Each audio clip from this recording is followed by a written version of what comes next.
Bonjour. Alors, nous sommes dans une semaine d'expérimentation tout azimut, de nouveautés, de découvertes. Alors je vous avais dit, c'est un chemin vers la régénération. On aborde autant les points les plus matériels, pratiques, que les points les plus spirituels. Vous savez, comme pour moi, à quel point finalement, en dehors du physiologique et du spirituel, il n'y a pas grand chose. Alors aujourd'hui, on va être dans du pur physiologique. Physiologique parce que j'avais envie de vous partager une de mes belles découvertes du moment, c'est un petit moment déjà, mais que j'avais jamais encore partagé avec vous, qui est quelque chose auquel je crois beaucoup, parce que je pense qu'il a beaucoup de potentiel, c'est la lactofermentation. La lactofermentation, c'est un moyen qui a été utilisé des siècles durant dans des régions très froides particulièrement, pour conserver des légumes en hiver. Le but, c'était la conservation. Quand je fais de la lactofermentation, moi j'y vois plutôt deux autres finalités. La première, quand on dit lactofermentation, c'est une fermentation lactique. Il y a fermentation lactique quand on est à l'abri de l'air. Et quand il y a une fermentation lactique qui se passe à l'abri de l'air, qu'est-ce qu'on obtient? Eh bien, on obtient un développement de bactéries spécifiques, qui sont des bactéries qui, par chance, sont des bactéries qui sont pré- et probiotiques pour nos intestins. C'est-à-dire, qu'est-ce que c'est que, je vous en parle souvent, le biote intestinal? Le biote intestinal, eh bien, c'est l'ensemble des bactéries, des micro-organismes qui habitent dans nos intestins et qui permettent le bon fonctionnement, qui permettent une régulation normale des nutriments, une élimination normale. C'est toute une population massive et d'ailleurs qui est plus importante que le nombre de nos cellules dans le corps. Eh bien, cette population massive joue un rôle de régulation, à la fois dans l'absorption, dans l'élimination, dans le fonctionnement du système nerveux entérique. Donc cette flore probiotique, cette flore et cette faune probiotique est essentielle. Or, à force d'alimentation délétère et de mode de vie délétère, la plupart d'entre nous avons une flore, un biote, une flore qui est complètement déséquilibrée, dans le sens d'une flore pathogène et non pas une flore bénéfique. Et c'est pour ça qu'un ensemencement régulier dans des micro-organismes bénéfiques vont induire cette flore à retrouver un aspect non pathogène adapté à notre corps. Alors, on connaît les probiotiques. Les probiotiques, ce sont des produits qui favorisent l'émergence d'un biote sain. Eh bien, dans les lactofermentations, il y a énormément de souches pro- et prébiotiques. Sans aller chercher dans des médicaments de synthèse, dans des produits synthétisés, la lactofermentation est le moyen le plus sain d'apporter des souches pré- et probiotiques à ses intestins. Et en termes de restauration de l'hygiène intestinale, je suis en pleine expérimentation avec différentes personnes, mais ça me semble être d'un potentiel insoupçonné, absolument extraordinaire pour rétablir l'hygiène intestinale, pour rétablir un bon biote, pour guérir ce qu'on appelle les phénomènes de dysbiose intestinale. L'ajout d'aliments lacto-fermentés dans notre alimentation régulièrement, c'est l'assurance qu'on va avoir cet ensemencement massif. Alors, longtemps, je ne m'étais pas intéressé à cette possibilité parce que je me disais, lacto-fermenté, encore un artifice.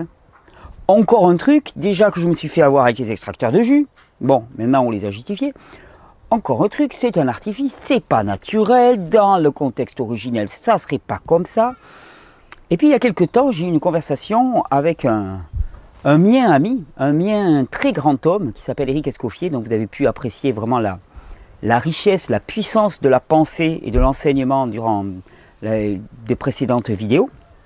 Et Éric est un grand fervent d'aliments lacto-fermentés, mais un lacto-fermenté naturellement. Et il me disait, tu sais Thierry, dans le contexte naturel, on vit dans des forêts ombrées bien sûr, et dans lesquelles il y a de l'humidité. Et qu'est-ce qui se passe? Eh bien, les fruits, les produits, ils tombent au sol et on les collecte au sol très souvent. Et au sol, qu'est-ce qui se passe? Eh bien, il y a développement de moisir, de fermentation, et il y a de la lactofermentation qui se passe. Et lui me disait, mais la lactofermentation est tout à fait naturelle. Elle était présente dans les fruits, dans les légumes que nous trouvions au sol, et c'est naturel de rechercher ce goût-là. C'était quelque chose qui participait naturellement au fonctionnement de notre biote intestinal. Pourquoi? Parce que au cours de nos journées, quand nous rencontrions des produits dans un contexte originel, eh bien, on rencontrait des produits qui étaient lacto-fermentés, naturellement. Et la lactofermentation serait quelque chose d'absolument naturel. Alors j'ai réfléchi depuis et je me suis rendu compte qu'effectivement, la lactofermentation est quelque chose de naturel. Vous prenez un concombre, vous le laissez dans un environnement un petit peu légèrement humide et ombré, et vous allez voir des moisissures se développer et une lactofermentation se passer à l'intérieur. Pourquoi lactofermentation? lactofermentation à l'intérieur parce que c'est à l'abri de l'air et il n'y a fermentation lactique que s'il y a à l'abri de l'air. Donc fermentation lactique égale à l'abri de l'air. Dès lors que ça fermente à l'intérieur d'un produit, c'est une lactofermentation et ça donne ce goût un petit peu piquant, un petit peu lactofermenté, je ne peux pas dire autrement, typique. Donc la lactofermentation est naturelle et vouloir retrouver ce principe-là est aussi quelque chose de très naturel. Le problème, c'est que jusqu'à maintenant, les lactofermentations qu'on me proposait, tout ce que je connaissais, c'était la choucroute.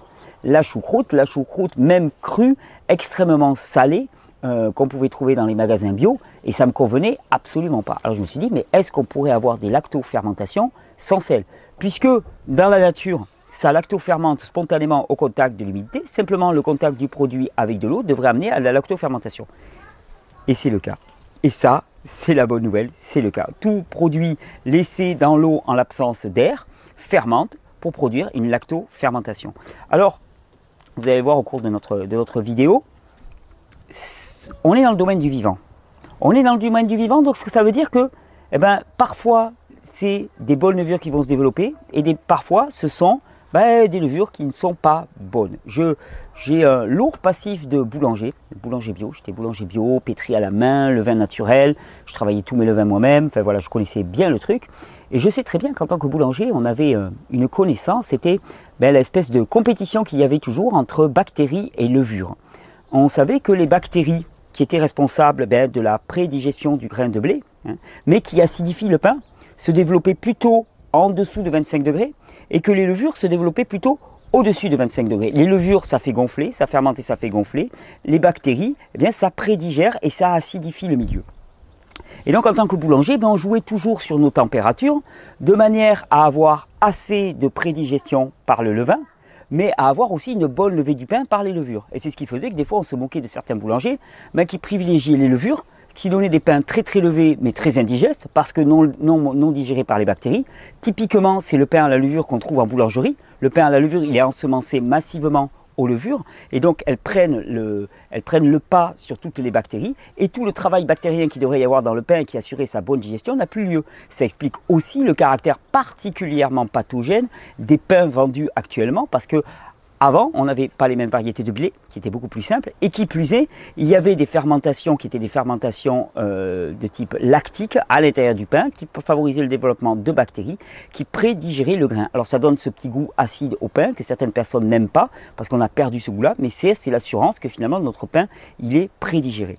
Eh bien, avec les lactofermentations, c'est exactement la même chose. C'est-à-dire que quand on faisait un levain, on savait que parfois, le levain, il marchait, et parfois, il ne marchait pas. Et qu'est-ce qui expliquait que le levain marche ou ne marche pas? Finalement, c'était un petit peu qu'est-ce qu'il y avait dans l'air, qu'est-ce qui s'était passé ce moment-là. Et que si un levain ne marchait pas, il fallait le relancer.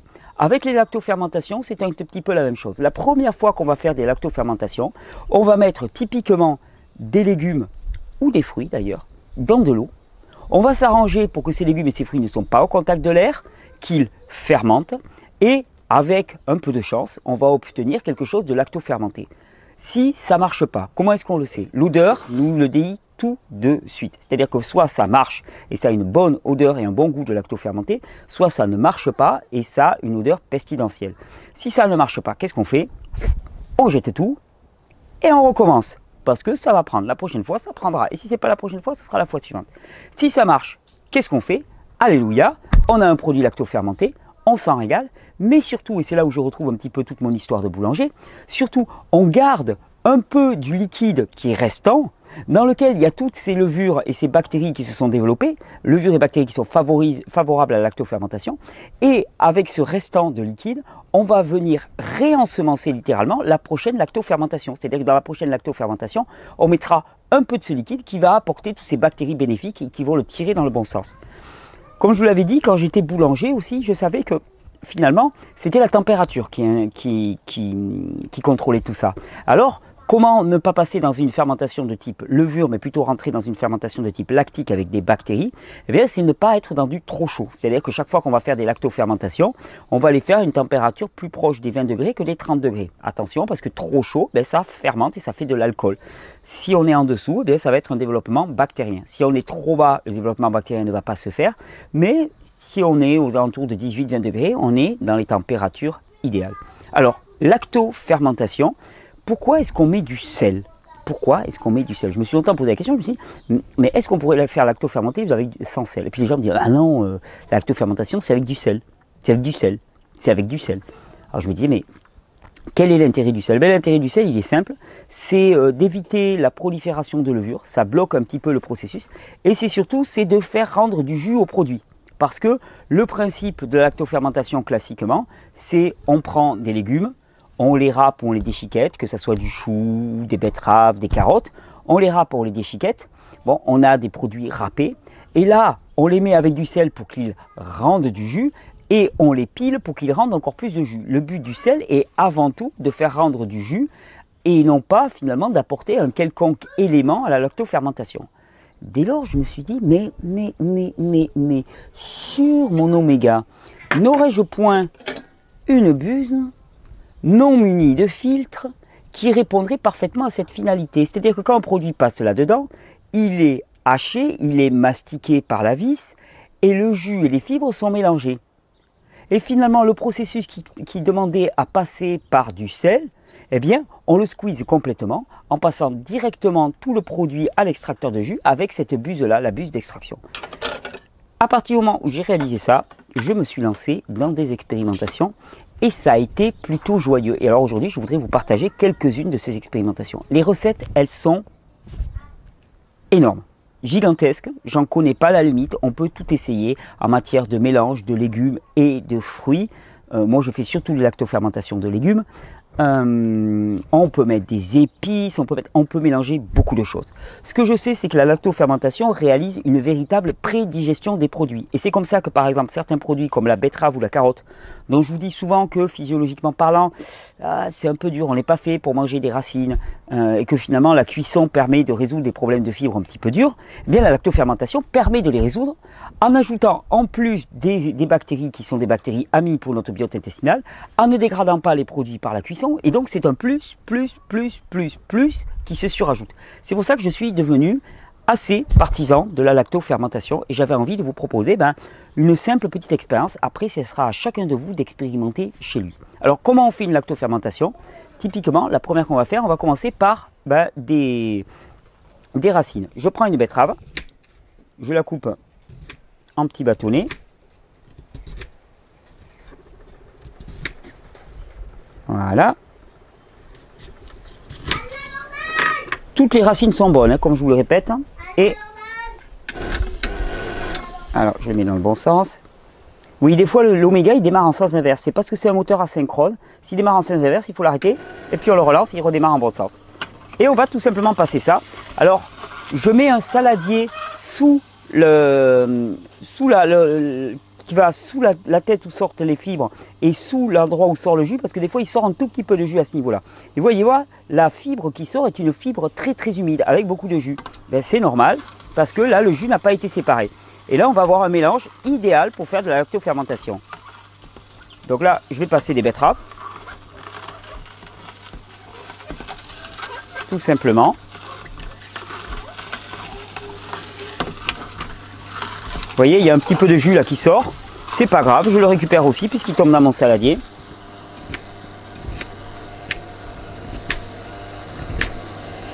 Je recoupe ma betterave, je vais en mettre une en entier.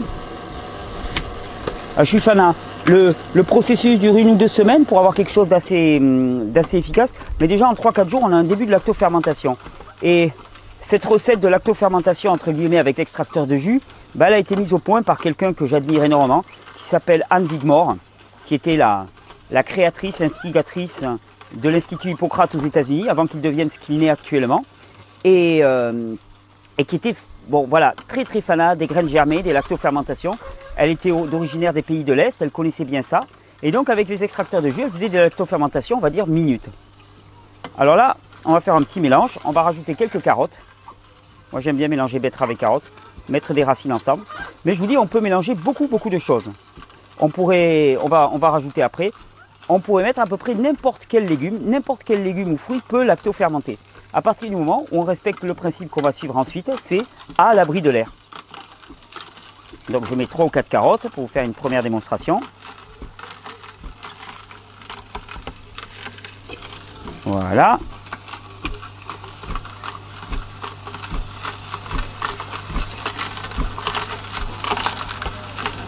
C'est très simple, très rapide. Je laisse un petit peu tourner. Vous voyez, ce qui est important, c'est de récupérer le jus en dessous. Je vais mélanger les deux. Et on a quelque chose de très humide. Particulièrement la betterave rend beaucoup de jus. Hop là. Je vais arrêter ça. Merci mon gars. Tiens, on va te faire goûter. Je ne vais pas faire un crash de... Et donc là, on a un mélange de carottes et de betterave qui est particulièrement humide. Alors je vous avais dit, on peut mettre des petits ajouts. On peut mettre simplement ça dans le pot. Moi, j'aime bien rajouter... Allez, je suis un peu un fanat de l'ail et de l'oignon, sauf que en cru, ce sont quand même des plantes particulièrement puissantes et qui peuvent être irritantes. Des fois, je me languissais un peu de l'ail et de l'oignon cuit qu'on retrouvait. Et bien, dans la lactofermentation, comme il y a une prédigestion, pareil, on peut se permettre de mettre de l'ail et de l'oignon. Ça va être beaucoup moins agressif. Donc là, par exemple, j'ai des magnifiques oignons frais. Ben, je vais prendre mes oignons, je les coupe en deux. Et ils vont perdre complètement leur caractère agressif. On va avoir le bon parfum de l'oignon sans avoir le côté agressif des essences aliacées qu'il y a dans l'oignon. Donc oignon frais, c'est parfait. Sinon, on pourrait mettre de l'échalote. Je préfère l'échalote à l'oignon de conservation qui est un petit peu agressif, qui est vraiment fait pour être cuit. Vous savez, il y a énormément de produits qui ont été sélectionnés pour être cuits et donc dont les goûts ont été particulièrement augmentés par la sélection. Par exemple, l'oignon. Hein, un être humain ne pourrait jamais manger comme ça en cru un oignon de conservation. C'est vraiment trop fort en goût. Alors on les a développés parce qu'en cuit, comme il y a énormément de décomposition qui se passe, mais il y a énormément de principes actifs qui disparaissent. Donc là vous voyez, je mets même le verre avec. Je mets tout avec. Ensuite je vais mettre un petit peu d'ail. Alors pour l'ail, j'ai trouvé de l'ail frais magnifique. J'aime bien utiliser l'ail frais. Et qu'est-ce que je fais? Alors la gousse, on pourrait l'écraser.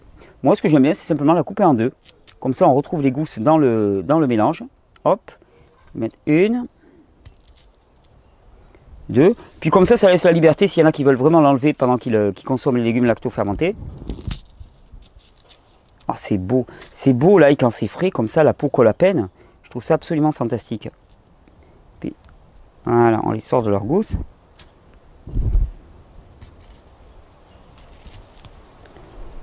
Voilà. Un petit parfum. Allez, j'en rajoute un parce que je sais qu'il y a bien des amateurs. Dans la mesure où il y aura une prédigestion qui va se passer par les bactéries lactiques, il n'y a pas à craindre le goût de l'ail ou la force de l'ail qui va être irritant pour l'organisme. Je trouve que c'est une façon très intéressante de consommer de l'ail. Parce que les principes actifs se retrouvent quand même dans tout le mélange. Voilà, qu'est-ce que je pourrais mettre? Oh ben non, oignon ça va aller. Oh quand même, je vais en remettre un petit peu. J'aime bien qu'il y ait pas mal d'oignons. Voilà. Vous voyez, on coupe grossièrement, de toute façon, ça va être prédigéré. Alors, une option, ça serait de mettre d'autres produits, par exemple, et là j'en ai amené, et on va le faire comme du céleri branche.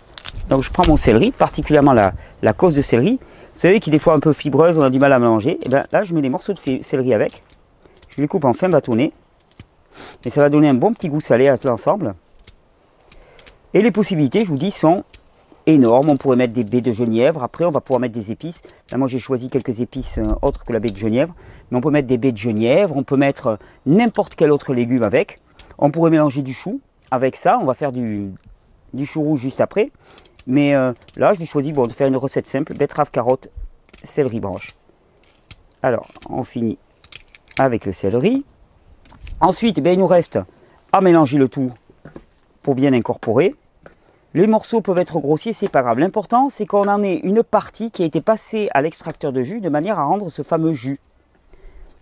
Qui va nous permettre d'assurer que la lactofermentation va se faire à l'abri de l'air. Parce qu'il n'y a lactofermentation que à l'abri de l'air. À partir de ce moment-là, qu'est-ce que je fais? Je prends, j'ai des grands pots. des grands pots comme ça, des grands pots de confiture. Je les aime bien, plus que les pots à couvercle qui s'ouvrent comme ça, les pots de conservation au stérilisateur. Ceux-là, parce qu'on peut les laisser complètement ouverts, vous allez voir, ça a son intérêt. Je prends un pot comme ça. Qu'est-ce que je fais? Je le remplis avec le mélange. Alors, il vaut mieux ne pas avoir trop de gros morceaux, sinon on va être obligé de rajouter de l'eau. Vous allez comprendre pourquoi. Plus c'est passé à l'extracteur, plus ça va être rapidement décomposé. Donc j'aurais pu très bien passer l'oignon et l'ail à l'extracteur pour les mélanger intimement avec le reste. Ah, une chose que j'ai oublié, je voulais mettre quelques épices. Alors avec la betterave, moi il y a une chose que j'aime beaucoup, c'est le carvi. Le carvi en graines et un peu d'anis vert. En graines pareil. Et pareil, les graines vont être décomposées par le début de lactofermentation et elles ne vont pas se retrouver dures sous la dent, c'est assez fantastique. Alors après, on peut jouer avec les herbes fraîches. La dernière fois, moi j'avais fait du concombre avec de l'aneth frais, c'était absolument excellent. Alors, je continue à remplir mon pot. Il s'agit de bien le remplir quand même au départ. Et vous allez voir. Donc je vous dis, si vous avez du mal avec les gros morceaux comme ça, eh bien, il faut les réduire plus petits. Parce que eux ne rentrent pas de jus ou difficilement du jus. Ou alors il faudrait baratter pas mal le mélange. Chose qu'on va pouvoir faire de toute façon parce que je sens qu'on va y être rendu. Voilà, je complète. Voilà, là mon pot il va être bien rempli. Il faut pas arriver jusqu'à la surface parce qu'il faut avoir la possibilité de le compacter ensuite. Donc là on a notre mélange qui est fait. Alors qu'est-ce qu'il me reste à faire? Je peux prendre par exemple le pilon de l'extracteur de jus et là je vais commencer à presser. L'important c'est de voir le jus qui affleure et qui remonte. Vous voyez là dans ce pot je pourrais en rajouter un petit peu. Et surtout qui est, vous allez voir à l'intérieur là, vous pouvez voir il y a des petites bulles d'air. Et bien les petites bulles d'air il va falloir les faire partir. Alors pour les faire partir on va avec un couteau et c'est pour ça que moins il y a de morceaux et finalement moins on a de risque d'avoir ces bulles d'air qui apparaissent. Et avec un couteau comme ça, je viens piler un petit peu pour résorber les bulles d'air. Je recompacte avec mon pilon. Et de toute façon c'est pas très grave s'il reste un tout petit peu d'air parce que on ne va pas se contenter du liquide qui était produit par ce mélange, mais on va rajouter du liquide. Alors rajouter du liquide, on pourrait simplement, donc une fois qu'on a bien compacté, on pourrait simplement rajouter de l'eau. Moi, une chose que j'aime bien, parce que je suis gourmand, c'est rajouter un petit peu de plasma de Quinton, ramener à l'isotonie. Je mets un petit peu de plasma de Quinton mélangé avec de l'eau. Ou, comme je vous le disais tout à l'heure, eh bien, j'ai gardé un peu de jus lacto-fermenté d'une précédente préparation que je vais vous montrer après. Et qu'est-ce que je fais simplement? Eh bien, je mets mon jus lacto-fermenté par-dessus comme ça. Voilà, il n'y en a pas besoin de beaucoup. Et là, j'ai l'assurance que mon mélange va rester à l'abri de l'air. Alors, comment avoir l'assurance? Maintenant, il va falloir mettre un poids pour être sûr que ça ne remonte pas. Alors, comment on fait? Excusez-moi. Voilà. J'ai pris une espèce de grille. Ça pourrait être un couvercle de confiture ou quoi que ce soit. N'importe quel morceau un petit peu qui va avoir le diamètre à peu près du pot. Et je vais mettre un poids par-dessus. Et je presse. Et ça va m'assurer que tous mes ingrédients vont rester en dessous de la surface du liquide. À partir du moment où ils sont en dessous de la surface du liquide, c'est parti. Qu'est-ce qu'il y a d'autre à faire? Rien. On va laisser attendre ça pendant quelques jours, une semaine, 2 semaines. De toute façon, une fois que la fermentation va être terminée, elle s'arrêtera d'elle-même et ça n'évoluera plus. Et qu'est-ce qu'on va obtenir au bout d'un certain temps? Là, c'était par exemple avec du chou rouge. Eh bien, on va obtenir ce qu'on appelle du jus lacto-fermenté sur la surface et en dessous, une lacto-fermentation. Donc là, c'était du chou rouge. Vous allez voir, j'avais mis une feuille par-dessus afin de le maintenir. Et voyez, la fibre, c'est complètement décomposé. Elle a perdu sa couleur. Elle s'est un petit peu... Ça est excellente.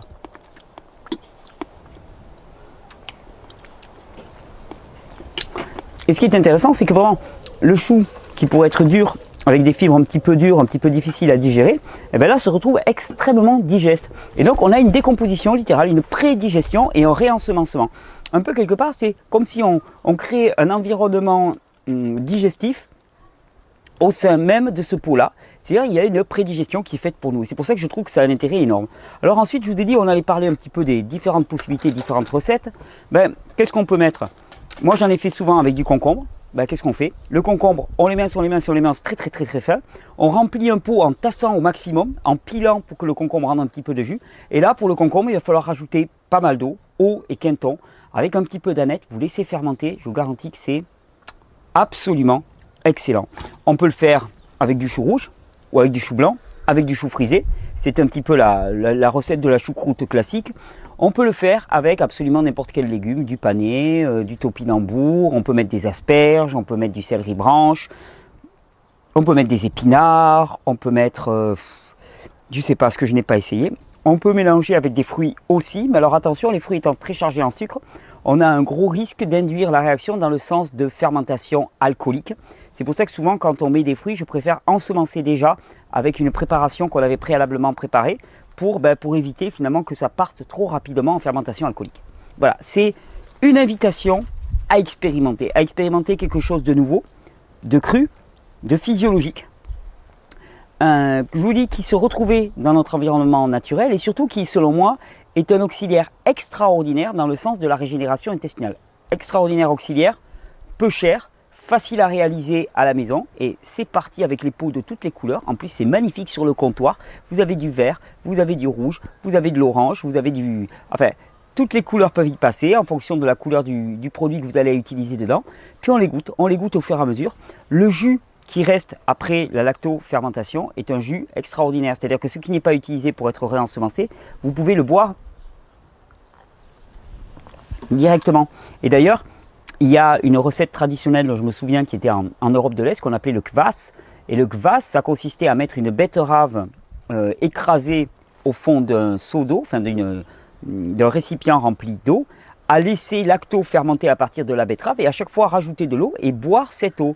Eh bien, ça, c'était juste un processus pour créer des bactéries lactiques et des bactéries de bonne qualité qu'on allait boire ensuite pour réensemencer notre biote intestinale. La lactofermentation est quelque chose de naturel. L'absence de lactofermentation, nos légumes qui sont complètement finalement aseptisés, qui sont maintenus en frigo, qui ne fermentent, qui ne se dégradent plus, l'absence de levure dans notre alimentation, l'absence de microbes, cette espèce de sacro-sainte peur du microbe, nous rend plus malades que nous n'avons jamais été. Excusez-moi, un petit accident de conflit entre enfants qui a demandé une intervention un petit peu rapide. Donc je ne sais plus où j'en étais. Je vous disais que finalement, voilà, c'est quelque chose qui était naturellement présent dans notre alimentation et je pense que ça c'est la grande difficulté, c'est quand on pense nos conditions de vie naturelles, on les pense de manière étriquée à l'aune de finalement ce qui est notre modèle actuel. Donc on prend certaines parties et puis on se dit, ah bah ouais, mais naturellement, voilà, c'est pas lactofermenté, c'est pas naturel. C'est faux, il faut revenir vraiment dans le contexte. Et d'ailleurs, la question du revenir à l'état naturel, pour moi, elle est caduque. Parce qu'en fait, ce qui nous est demandé, c'est pas une involution, c'est pas de revenir à une espèce d'état premier, c'est de connaître qu'est-ce qui est bon pour notre organisme, qu'est-ce qui est physiologique et qu'est-ce qui fonctionne, et ensuite l'appliquer. Le retour à une espèce d'hypothétique âge d'or n'est plus d'actualité, on va vers l'avant. Je ne connais aucune espèce qui involue. Nous sommes une espèce en cours d'évolution, une aventure humaine. Et ce que je sais, c'est que les produits lacto-fermentés sont une réponse excellente au problème de dysbiose intestinale. Excellente, peu chère, faite à la maison. Et c'est pour ça que j'ai tant de joie à vous le partager dans cette semaine un petit peu d'expérimentation tout azimut. Alors c'est parti pour les recettes de fermentation, tout est à peu près possible. Je vous dis pour commencer, passer à l'extracteur de jus avec la buse, ça sera l'assurance d'avoir des matières qui soient vraiment bien décomposées avec du jus. Et ça vous assurera finalement d'avoir une bonne lactofermentation. Mais si vous prenez par exemple du céleri, une option qui pourrait être intéressante, ça serait d'en prendre la moitié coupée en gros morceaux. Et puis l'autre moitié passer à l'extracteur de jus avec la buse. Ce qui fait que d'un côté on récupère du jus et de l'autre côté on a des matières intégrales. Ou alors même en prendre une partie qu'on tire strictement en jus, l'autre partie qu'on découpe et comme ça on a à la fois le côté croquant de la matière et la lactofermentation due au jus des produits. Mais de toute façon dans l'absolu, on peut toujours compléter avec de l'eau, du plasma de Quinton, moi c'est un petit peu mon choix, comme ça on apporte encore plus de minéraux. On peut rajouter des épices, on peut rajouter du curcuma, du gingembre, des épices en tout genre. Tout va bien dans la lactofermentation, il n'y a plus qu'à expérimenter. C'est parti pour les recettes, j'attends des belles photos, des beaux témoignages. bête de cette expérience encore dans le sens de découvrir quelque chose qui nous est physiologiquement adapté. Et pareil, je vous disais, cette espèce d'obsession pasteurienne du microbe, de la moisissure et de ce rejet du microbe et de la moisissure, c'est une erreur fondamentale dans la mesure où les microbes, les micro-organismes et les bactéries sont les agents nettoyeurs du système. Dans nos ganglions lymphatiques, qu'est-ce qui assure le travail d'épuration? Ce sont les microbes, ce sont les bactéries. Qu'est-ce qui assure le travail de nettoyage à l'échelle du corps, à l'externe comme à l'interne? Ce sont les microbes et les bactéries. Alors, cessons de fuir les moisissures, cessons de fuir les microbes et les bactéries. C'est le terrain qui détermine tout. Il n'y a aucun risque à consommer quelque chose de fermenté à partir du moment où c'est naturel et bon à l'odeur et au goût. Il n'y a aucun risque de consommer des moisissures à partir du moment où c'est fermenté, bon à l'odeur et au goût. On mène son expérience, on le met en bouche, on voit ce que ça donne. J'ai des souvenirs de noix de coco fermentées par exemple absolument extraordinaires. Parce que ce qui est amusant, c'est qu'on accepte la fermentation dans certains domaines et pas dans d'autres. Quand les gens mangent un roquefort, personne ne va se poser la question de qu'est-ce qu'il y a dans le roquefort? De la moisissure. Qu'est-ce qui donne le bon goût au fromage? De la moisissure. Quel était le secret des peuples premiers pour consommer des produits animaux sans trop s'intoxiquer? C'était de les prédigérer. Prédigérer comment? En les faisant lacto-fermenter, en les faisant maturer, en les faisant faisander, comme on disait. Qu'est-ce que c'était que le faisandage? Sinon, de la fermentation, un début de digestion par des bactéries présentes dans le système.